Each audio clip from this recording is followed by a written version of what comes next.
The message came through at 4:47 p.m. on a Tuesday, right as I was wrapping up a spreadsheet that had been eating my afternoon alive. Hey babe, going shopping with Merylin after work. Gonna crash at her place tonight. Don't wait up. I stared at my phone for a long moment, watching the words blur slightly as my eyes unfocused.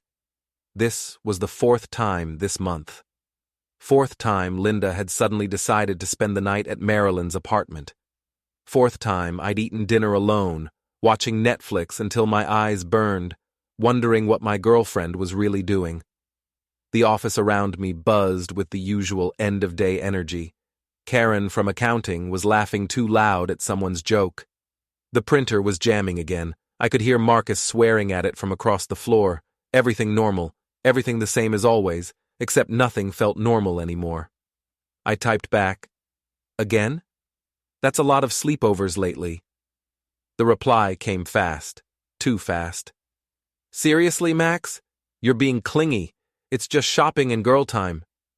My fingers hovered over the keyboard. I could feel something building in my chest, something hot and uncomfortable. I started typing. "I'm not being clingy, I just think it's weird that—" Her next message cut through before I could finish. "You're too emotional for a man. It's embarrassing." I sat there in my cubicle, the fluorescent lights humming overhead, and read those words 3 times. Too emotional for a man. Embarrassing. The words landed like punches, each one finding soft tissue. Around me, co-workers were packing up their bags, chattering about dinner plans and weekend trips. Normal people doing normal things. And here I was, being told that having feelings about my girlfriend's behavior made me less of a man. I deleted what I'd been typing, wrote instead, "Have fun." Then I sat there for another 10 minutes, just breathing. Something had shifted inside me, like a bone sliding out of joint. It didn't hurt exactly. It was more like numbness spreading through my chest, cooling the hot thing that had been building there. I'd been emotional. Fine. I could fix that. I picked up my phone and scrolled through my contacts until I found Merylin's number. We'd exchanged numbers at Linda's birthday party last year, one of those awkward, we should all hang out sometime moments that never actually leads to hanging out. I pressed call. She answered on the 3rd ring. "Max? Hey, what's up?" "Hi, Merylin. Sorry to bother you. Linda left her laptop charger at my place and I know you guys are going shopping tonight. I was thinking I could drop it off at your apartment so she has it." There was a pause that lasted just a fraction too long. "Shopping? Tonight?" "Yeah, Linda said you two were going after work and then she's staying over." Another pause. Longer this time. I could hear music in the background and voices, an older man's voice calling out something I couldn't make out. "Max, I'm not in the city. I'm at my grandfather's place upstate. He had a fall last week, and I'm helping take care of him. I've been here since Saturday." The numbness in my chest spread, down my arms, into my fingers, into every corner of my body until I felt like I was made of ice. "Oh," I said. My voice sounded normal, remarkably normal. "My mistake, must have gotten my wires crossed. Is everything okay?" Merylin's voice had shifted, concern creeping in. "Max, are you sure everything's all right?" "Everything's fine. Hope your grandfather feels better." I ended the call and set the phone down on my desk very carefully, like it was made of something fragile. Around me, the office had mostly emptied out. Just a few stragglers remained, faces lit by monitor glow. Someone had left their coffee cup on the water cooler. The cleaning crew would be here soon, pushing their carts through the aisles, emptying trash cans, and vacuuming the industrial carpet. So, Linda was lying. Not just tonight, probably. All those nights at Merylin's place. Lies stacked on lies. And I'd been the emotional one, the embarrassing one, the one who cared too much. I logged out of my computer, gathered my things, and walked to my car in the parking garage. The concrete pillars cast long shadows in the artificial light. My footsteps echoed. I got in, started the engine, and sat there for a while, hands on the steering wheel, not going anywhere. Just sitting, just breathing. I wasn't angry. That was the strange part. I'd expected rage, the kind that makes you want to break things or drive too fast or send furious text messages in all caps. But what I felt was colder than anger, cleaner, more precise. I understood now. I understood what Linda thought of me, what she really thought, and I understood that the man she wanted, the one who wasn't too emotional, who didn't embarrass her, that man didn't ask questions, didn't make waves, didn't care. I could be that man. I drove home to our apartment, the one we'd shared for 2 years, the one where her stuff took up most of the closet and her shoes were always blocking the hallway. I walked in, put my keys in the bowl by the door, a ceramic thing Linda had bought at a craft fair, painted with sunflowers, and looked around at this space we'd built together. Then I made dinner, just for myself. Pasta with the jarred sauce Linda always complained wasn't as good as homemade. She'd tried to teach me once, talking about San Marzano tomatoes and fresh basil, while I nodded and pretended to pay attention. But jarred sauce was fine. It was easier. And tonight, easy was what I needed. I ate it at the coffee table, watching a documentary about deep-sea creatures, things that lived in the dark, adapting to the pressure. Fish with transparent heads and teeth like needles, creatures that had evolved to survive in places where nothing should be able to live. Linda came home around noon the next day. I was working from home, sitting at the kitchen table with my laptop, when I heard her key in the lock. The sound was so familiar it hurt, that specific scrape and click of our front door opening. "Hey, babe," she called out, breezy and bright. "Sorry I didn't text this morning. My phone ran out of battery." I looked up from my screen. "No problem." She dumped her purse on the counter and kicked off her shoes. Her hair was different than yesterday, styled in a way that took time. Curled at the ends, pinned back on one side. She was wearing the perfume I'd bought her for Christmas, the expensive one she saved for special occasions. Joe Malone, wood sage and sea salt. I could smell it from across the room. "How was shopping?" I asked. "Oh, same old. We hit up that boutique on 5th and then grabbed dinner at that Thai place Merylin loves." She opened the refrigerator, scanning the contents. "Did you eat all the leftovers?" "I made pasta last night." "You didn't save me any?" "You said you were staying at Merylin's. I figured you'd eat there." She shot me a look over her shoulder, something sharp in her eyes, testing, probing. "Right. Well, I'm starving now." I went back to my laptop. She made herself a sandwich, the knife scraping against the plate with little metallic sounds. Then she sat down across from me at the table. I could feel her watching me, studying my face for something. "You're quiet today," she said, just focused on work. "You're not still upset about last night, are you? Because honestly, Max, I thought we were past this. I need my space. I need time with my friends." "I'm not upset." "You seem upset." I looked at her then, really looked at her. She was beautiful, objectively speaking. Dark eyes, sharp cheekbones, that smile that had hooked me 3 years ago at a mutual friend's barbecue. I'd been grilling burgers, and she'd walked up with a beer in her hand and said something clever about how I was the only one not drinking. We'd talked for 3 hours. I'd thought she was the most interesting person I'd ever met. But I was seeing her differently now, like adjusting the focus on a camera. All the little details coming sharp and clear, the way she touched her hair when she lied, the way she looked away when she said something she didn't mean, the way her smile never quite reached her eyes anymore. "I'm not upset," I repeated. "You're right. You need your space. It's fine." She studied me, sandwich forgotten in her hands. "Okay, good." The days that followed fell into a new pattern. Linda would come and go, sometimes texting, sometimes not. I stopped asking where she was going, stopped suggesting we spend evenings together. When she talked, I listened with half an ear, responding with, uh-huh, and, that's nice, while my mind worked on other things. I started staying late at the office even when I didn't have to. Started saying I was tired when she suggested watching a movie or going out. Our conversations became transactions. Did you pay the electric bill? We're out of milk. The landlord called about the lease renewal. She noticed. Of course she noticed. What's going on with you? She asked one evening, about 2 weeks after the first lie. We were in the living room, the television playing something neither of us was watching. Some cooking show where people made elaborate desserts. Nothing's going on. You're being weird, distant. I thought you wanted space. Not like this. You're being cold. I looked at her. I'm just not being emotional. Isn't that what you wanted? Her mouth opened, then closed. She had no response to that. She turned back to the television, but I could see her jaw working, grinding her teeth the way she did when she was frustrated. But I wasn't just being cold for the sake of it.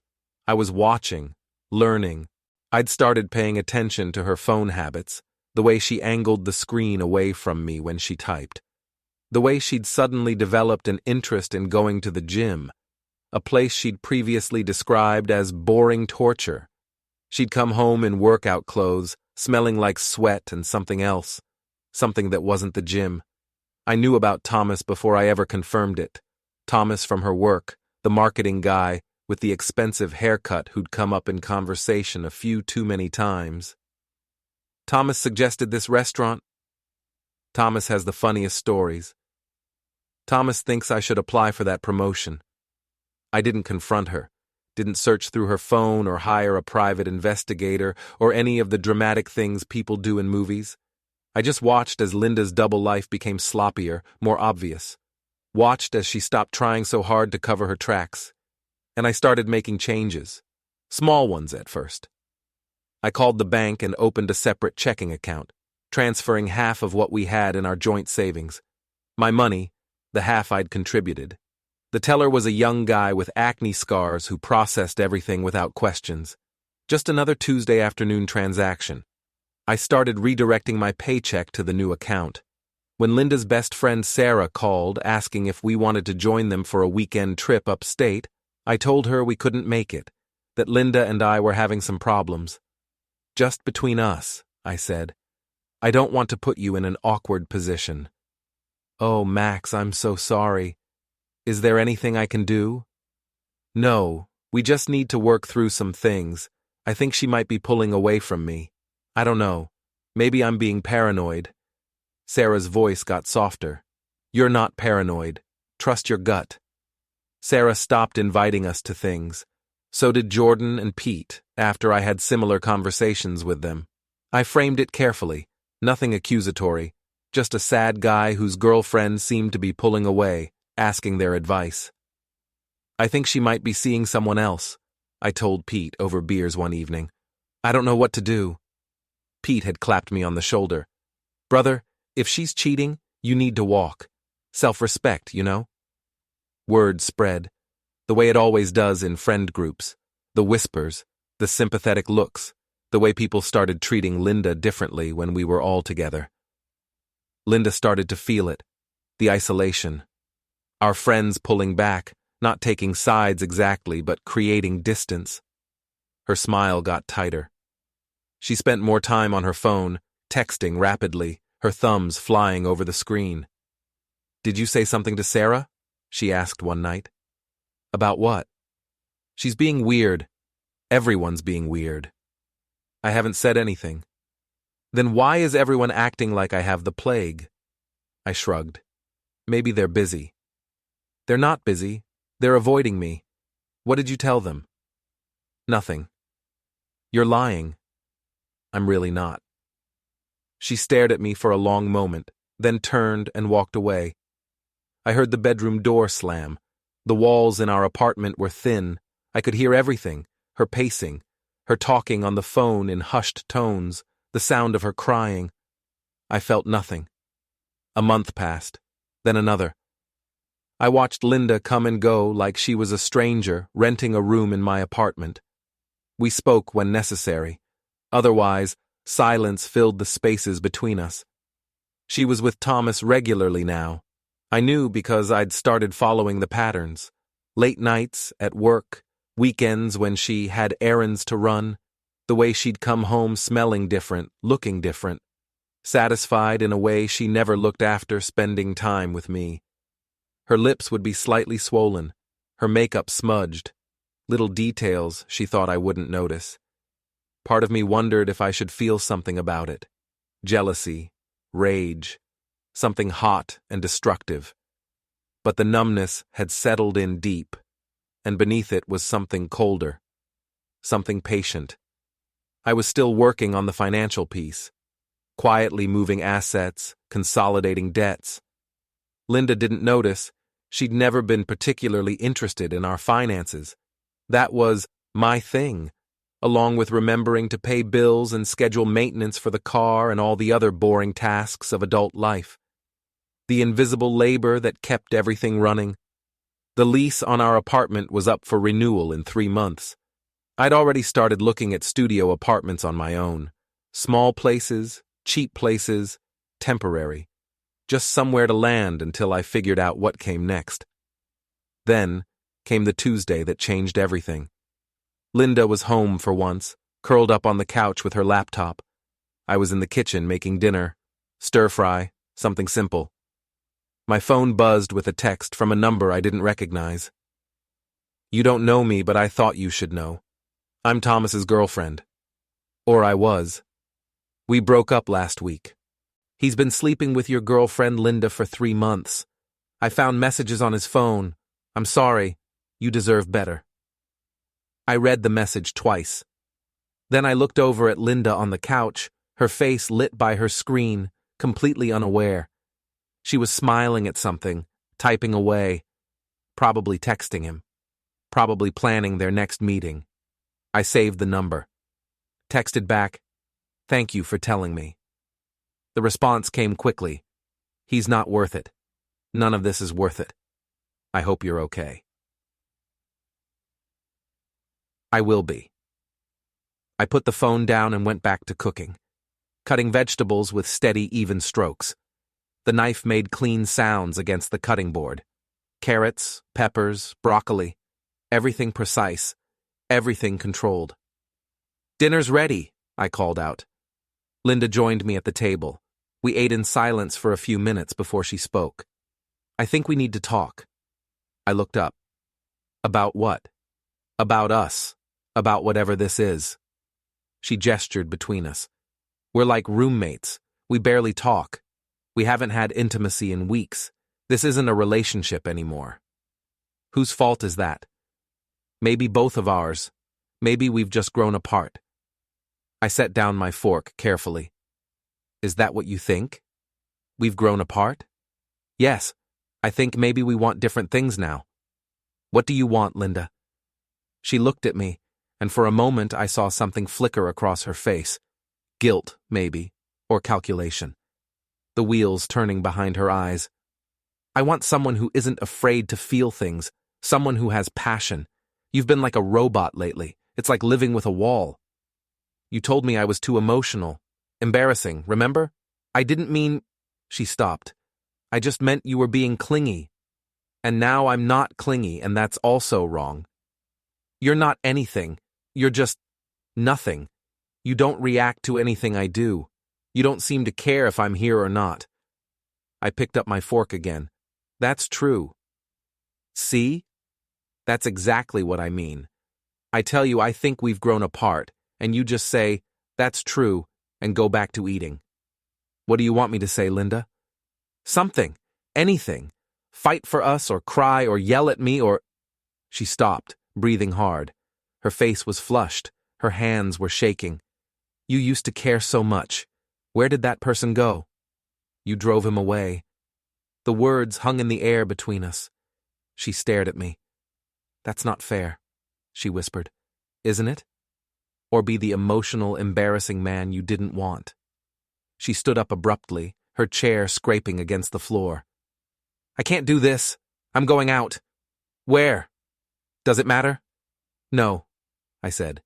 "I guess it doesn't." She grabbed her purse and slammed the door on her way out.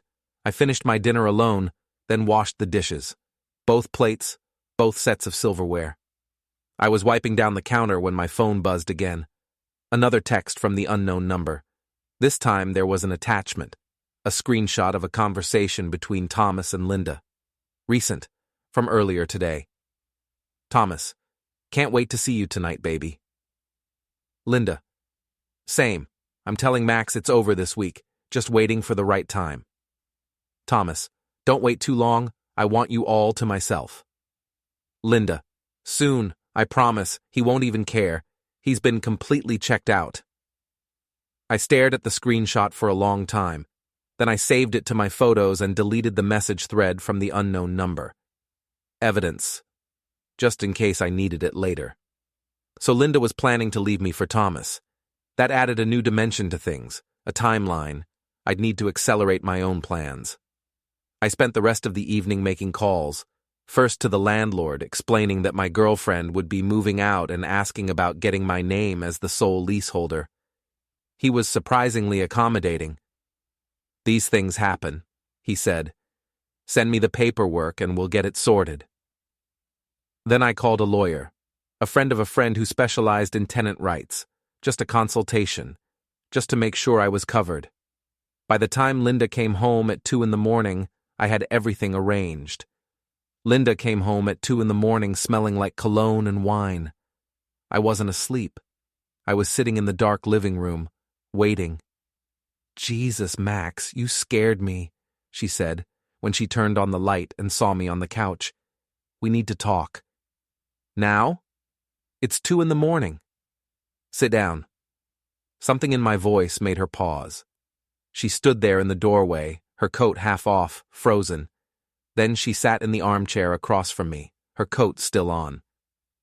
I know about Thomas, I said. The color drained from her face. What? I know you've been sleeping with him. I know you've been lying about staying at Merylin's. I know you're planning to leave me for him. She opened her mouth, closed it, opened it again. Max, I don't want explanations. I don't want excuses. I just want you to know that I know. How long have you known? Does it matter? She stared at me. Why didn't you say anything? What would have been the point? You made your choice. I didn't mean for it to happen. It just happened, I finished. They always say that, don't they? In every story about cheating. It just happened. Like you tripped and fell onto his dick repeatedly for 3 months. She flinched. Don't be crude. Don't be crude. You've been lying to me for months and you're worried about me being crude? I never wanted to hurt you. But you did it anyway. That's what matters. Not your intentions. Your actions. She wrapped her arms around herself, pulling her coat tighter. What do you want from me? An apology? Fine. I'm sorry. I'm sorry I fell in love with someone else. I'm sorry I wasn't brave enough to end things with you first. But Max, look at us. We were dying anyway. I just expedited it. You fell in love with him. Yes. And he loves you back. Yes. I nodded slowly. When are you leaving? What? When are you moving out? Or is Thomas moving in here? How does that work exactly? She stood up. I can't do this right now. I'm exhausted. Answer the question, Linda. I don't know. I haven't figured it all out yet. Thomas and I are still... We're figuring things out. Figuring things out. That's interesting phrasing. What do you mean? Nothing. Go to bed. We'll talk more tomorrow. She hesitated, looking at me with something like concern, like she was seeing me for the first time in months. Are you okay? I'm fine. You don't seem fine. I'm exactly what you wanted, Linda. Not emotional, not embarrassing. Just fine. She left the room. I heard the bedroom door close, then lock. I sat there in the dark for a while longer, thinking, planning. The pieces were all falling into place now. All I had to do was wait. The next morning, I woke up before her, made coffee, sat at the kitchen table with my laptop. When Linda finally emerged, still in her pajamas, eyes puffy from crying, I was deep into my work emails. "Morning," she said cautiously. "Morning. Are we going to talk about last night?" "What's there to talk about?" "Everything. Max, I know I screwed up. I know I hurt you, but we need to figure out what happens next." "You figure out what happens next. I'm staying in the apartment. The lease is in my name. It's in both our names. Check the renewal I signed last month. You never got around to signing it, so it's just my name now. The landlord confirmed it yesterday." Her face went white. "You renewed without telling me?" "You were busy. I handled it." "That's not, you can't just—" "I can, and I did. You're welcome to find somewhere else to live. I hear Thomas has a nice place." She slammed her coffee mug down on the counter. Coffee sloshed over the side, pooling on the granite. "You're being vindictive." "I'm being practical. This is my apartment. You want to leave? Leave." "Fine, I will." "Good." But she didn't leave. Not that day, not the next. Instead, she moved around the apartment like a ghost, making phone calls in hushed tones, disappearing for hours at a time. I continued my routine: work, dinner, sleep. Repeat. A week passed, then 2. The tension in the apartment grew thick enough to choke on. We moved around each other like dancers who'd forgotten the steps, never touching, barely speaking. Then Thomas called me. I was at work when my phone lit up with an unknown number. "Hello? Max, this is Thomas. We need to talk." I leaned back in my chair. Around me, the office hummed with activity. Someone was on a conference call, speaking too loud. The coffee machine was brewing. Normal sounds. Normal day. "Do we?" I said.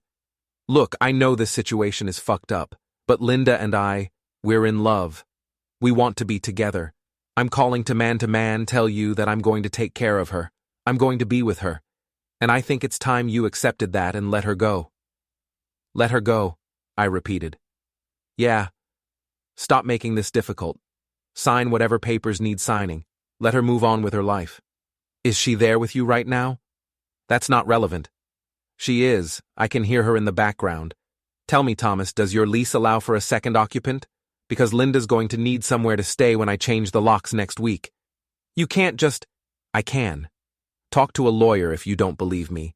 The apartment's mine. Linda has no legal claim to it. And between you and me, man to man, you're welcome to her. I hope you two are very happy together. I hope she lies to you the same way she lied to me. I hope she makes you feel the same way I feel right now." "You're being an asshole. I'm being a man who isn't too emotional. That's what Linda wanted. That's what she's got." I hung up. For a moment, I sat there, staring at my phone. Then I smiled. Not a happy smile. Something colder. Something that felt foreign on my face. 3 days later, Linda came home with red-rimmed eyes and shaking hands. It was a Thursday evening. I was making spaghetti. The water was boiling on the stove. "We need to talk," she said. "Again?" "Max, please. This is serious." I turned off the burner, moved the pot to a cool element. Then I turned to face her. "I'm listening." She sat down heavily on the couch. "I went to the doctor yesterday." Something in her tone made me pay attention. "And?" "I have chlamydia." The words hung in the air between us. Outside, I could hear a car alarm going off, someone's dog barking, life continuing as normal while ours fell apart. "I need you to get tested," she continued. Her voice was shaking. "Because you might have it too." I felt something then. Not quite anger. More like disgust, cold and clean. "I don't have chlamydia, Linda." "You don't know that. You need to get tested." "I got tested 2 weeks ago. Clean bill of health. Turns out when you're not having intimacy with anyone, you don't pick up intimacy-transmitted diseases." She looked at me blankly. 2 weeks ago? Why? Because I wanted to know I was clean before I moved on with my life, before I started seeing other people. "You're seeing someone?" "Not yet, but I will be. Eventually, when I'm ready." Her face crumpled. So you got it from me, before I didn't get anything from you, Linda. We stopped sleeping together months ago. Right around the time you started sleeping with Thomas, remember? You said you were tired, said you had headaches, said you just weren't in the mood. Now I know why. Understanding dawned slowly across her features. Thomas. Yeah, Thomas. But he told me he was clean. He said he got tested. Maybe he did. Maybe he lied. Or maybe he's been sleeping with other people too. Did you think you were exclusive?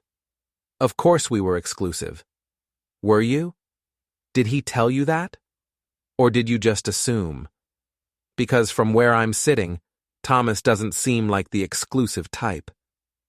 She stood up abruptly, pacing the room. Her hands were pulling at her hair.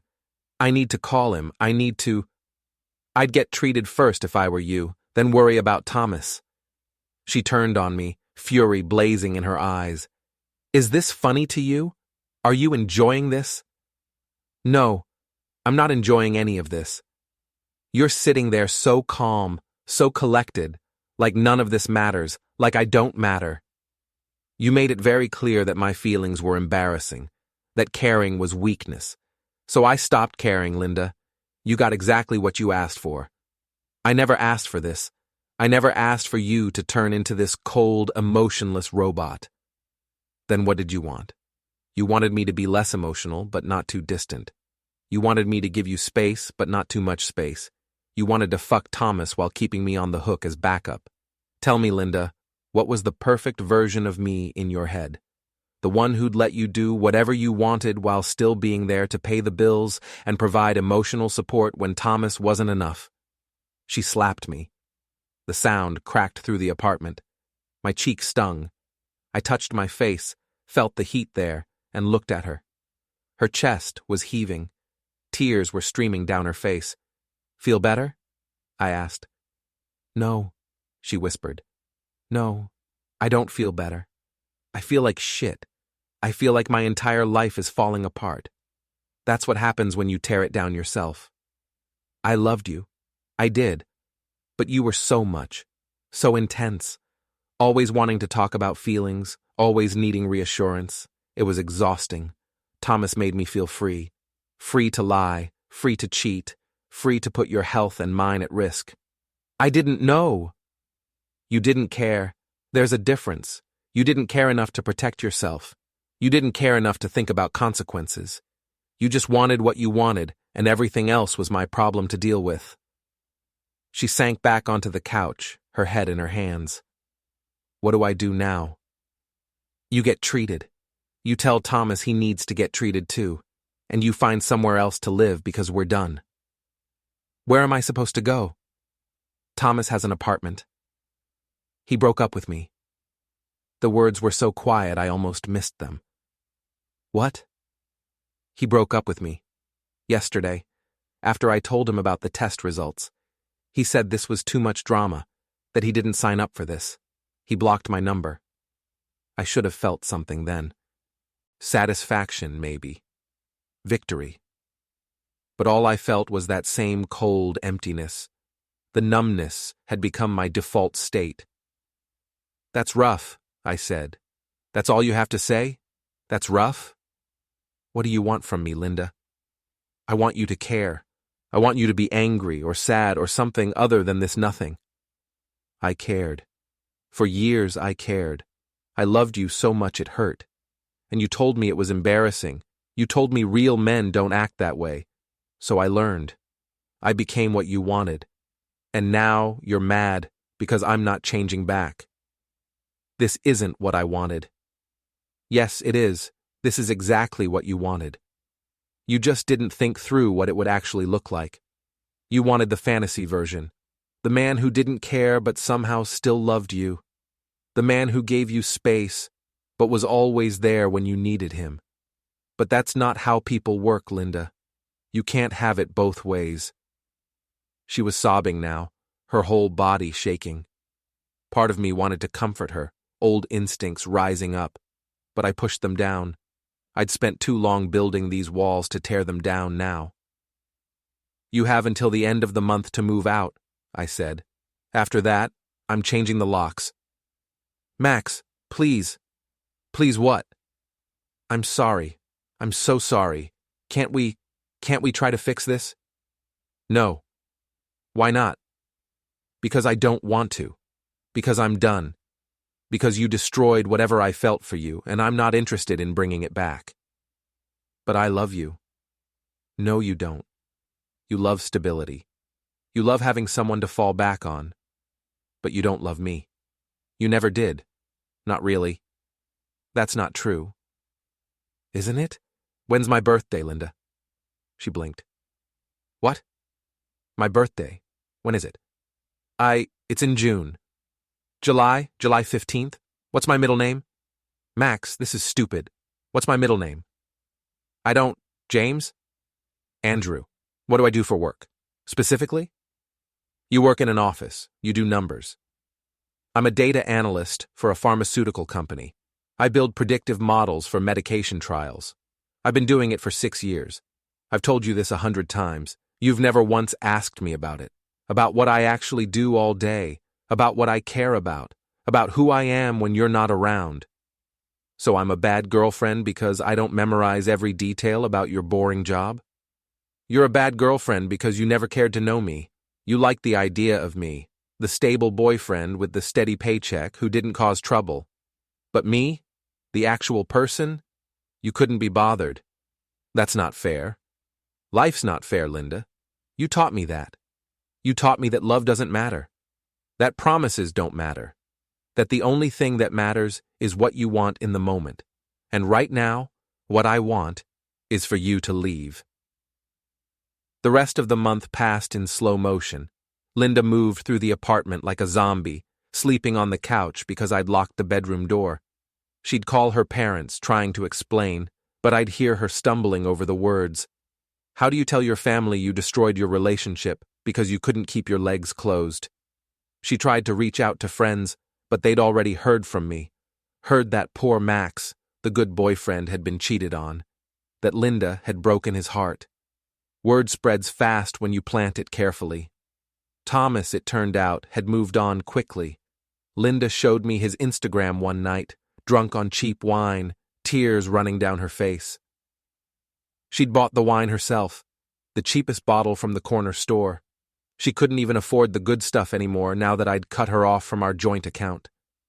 He was with a new girl already, some blonde in a red dress, his arm around her waist. The caption read, New Beginnings. They were at some rooftop bar, the city lights glittering behind them. He looked happy, carefree, like Linda had never existed. He didn't even care, Linda slurred. None of this meant anything to him. I didn't respond, just kept reading my book. Some thriller about a man who disappeared and started a new life. It seemed appropriate. She got treated for the infection, took her antibiotics. The pills came in a white paper bag from the pharmacy. She'd leave them on the bathroom counter, a constant reminder of her mistakes. She cried a lot. Sometimes I'd hear her on the phone with her mother trying to explain what happened. Her mother's voice would come through, sharp and disappointed, even though I couldn't make out the words. I ignored most of it. Went about my days like she wasn't there. Made dinner for one, washed one plate, used one towel. Existed in my space like she was already gone. On the last day of the month, a Saturday, Linda's dad showed up with a U-Haul. He was a big guy, graying at the temples, with the kind of face that looked like it smiled a lot. It wasn't smiling now. He had on work boots and jeans, a flannel shirt. The kind of dad who fixed things and expected people to do the right thing. Max, he said when I answered the door. Mr. Patterson. I'm here to help Linda move her things. I know. He studied me for a moment. His eyes were the same color as Linda's. Dark brown. But there was no calculation in them. Just disappointment and something that might have been sympathy. She says you won't talk to her, won't work things out. There's nothing to work out. Son, I don't know what happened between you two. She cheated on me for months, then gave me an STD, except she didn't. because I'd already stopped sleeping with her when I found out about the affair. She got it from her lover, who then dumped her when she told him about it. His face went dark red. He opened his mouth, closed it, then looked past me to where Linda was emerging from the apartment with a box. Her eyes were swollen.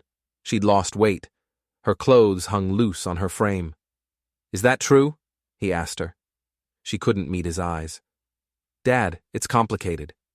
"Did you cheat on him?" "Yes, but—" "There's no but, Linda. Jesus Christ, your mother and I raised you better than this." "Dad, please. We'll talk about this later. Let's just get your stuff loaded." They loaded the U-Haul in silence. I watched from the doorway, hands in my pockets. Linda kept glancing at me, her eyes red and pleading, wanting something.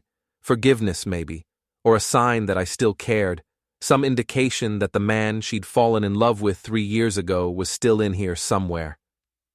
I gave her nothing.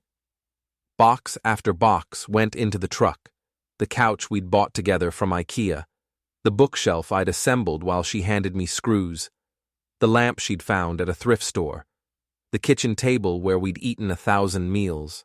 All the physical evidence of our relationship, packed away and removed piece by piece. Her father worked efficiently, his jaw set. He didn't look at me, didn't speak beyond the occasional "watch your step" or "careful with that" to Linda. He was ashamed of her. I could see it in every line of his body. When the truck was loaded, Mr. Patterson came back to shake my hand. His grip was firm, honest. "I'm sorry, son. For what it's worth, you seem like a good man. You deserved better." "Thank you, sir. Take care of yourself."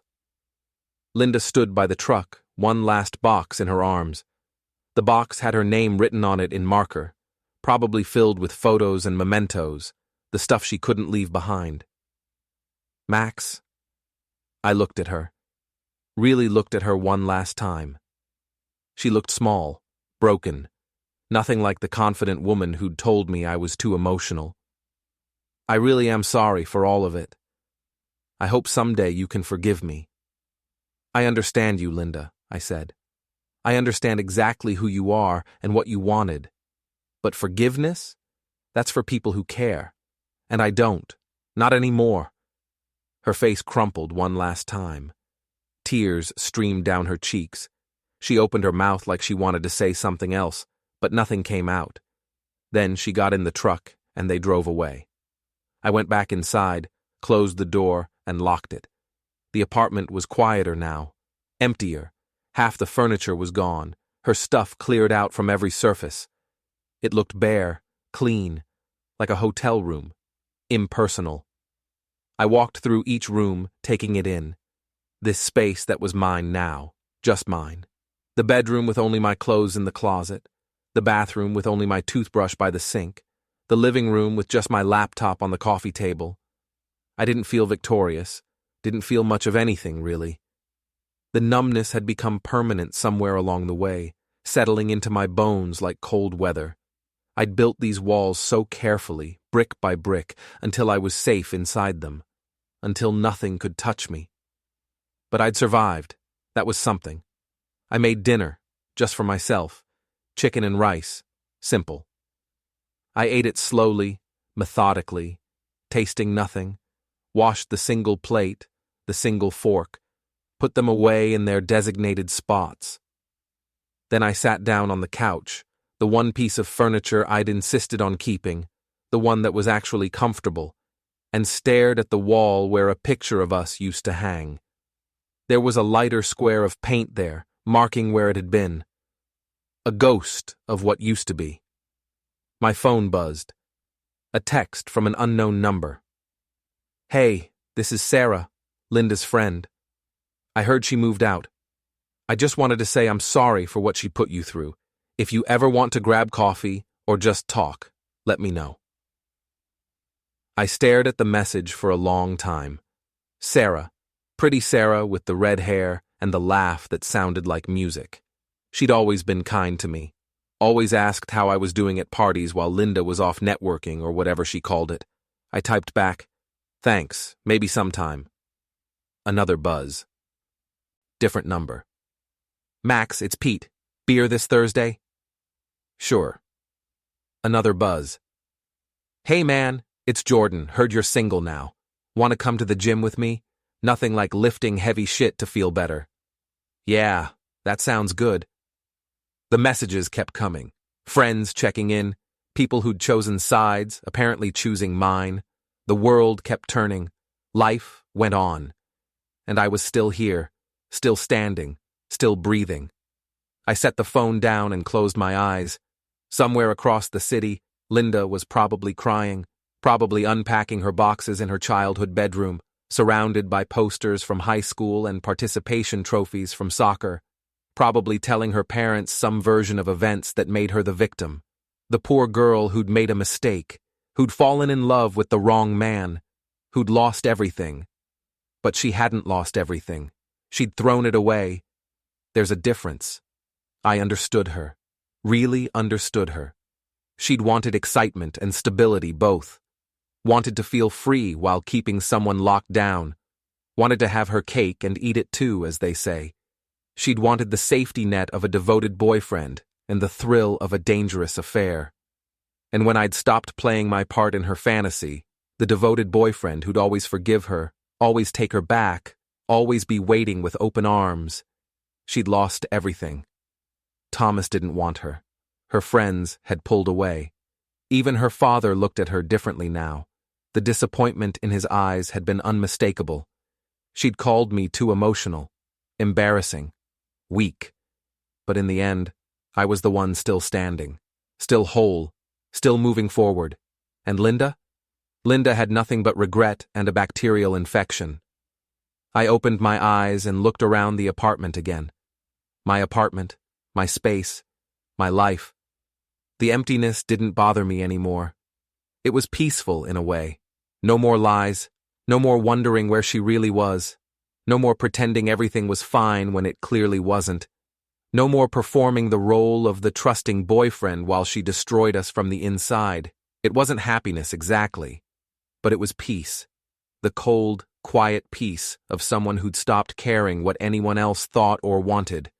The peace of someone who'd learned that sometimes the only way to win is to stop playing the game entirely. I'd become exactly what Linda asked for, a man who wasn't too emotional, who didn't embarrass her with his feelings, who didn't ask uncomfortable questions or make waves. I'd become nothing, and somehow that nothing had been enough to survive, more than survive, that nothing had been my armor, my shield, the thing that kept me intact while everything else burned down around me. Tomorrow, I'd wake up and go to the gym with Jordan. Thursday, I'd get beers with Pete. Next week, maybe I'd text Sarah and actually get that coffee. Life would continue. The world would keep spinning. And eventually, the numbness would fade. The walls would come down. I'd feel things again. Maybe not love, not for a long time, but something. Anger, joy, hope. All the emotions Linda had tried to shame out of me. But that was tomorrow, next week, someday. Tonight I was just a man sitting alone in an empty apartment, surrounded by the wreckage of a relationship that had ended months before anyone acknowledged it. A man who'd learned that sometimes the cruelest revenge isn't rage, aggression, or grand gestures. Sometimes it's just indifference, just not caring anymore, just walking away and letting someone realize, too late, what they've lost. I picked up my phone one more time and looked at Sarah's message. Then I typed, "Actually, how about coffee tomorrow? I'm free in the afternoon." Her response came almost immediately. "Tomorrow works. 2 o'clock at that place on Madison." "Perfect. See you then." I set the phone down and stood up, walked to the window. Outside, the city glittered in the darkness. Millions of people living their lives, falling in love, breaking up, making mistakes, learning lessons, moving on. I was just one of them now, not special, not tragic, just another guy who'd been cheated on and survived. I pulled the curtains closed and went to bed. In the morning, everything would look different. The sun would rise. I'd make coffee. I'd start again. But tonight, in this moment, In this empty apartment that was finally just mine, I let myself feel one last thing: relief.